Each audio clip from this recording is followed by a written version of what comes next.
Someone is asking, in what respect is the Islamic prayer salat better and more rewarding than meditation or other forms of worship in other religions?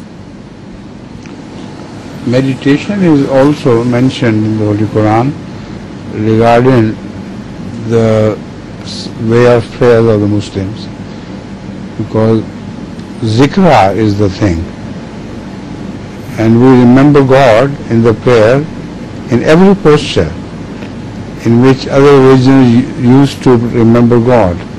Followers of other religions used to remember God.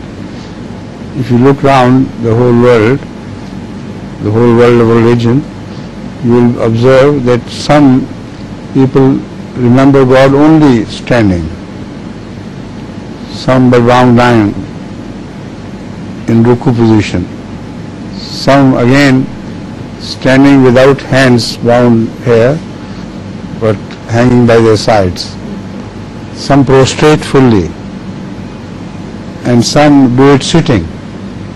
So all postures which are found in the followers of every other religion to remember God are found in Islamic way of prayer. The basic thing is zikra, to remember.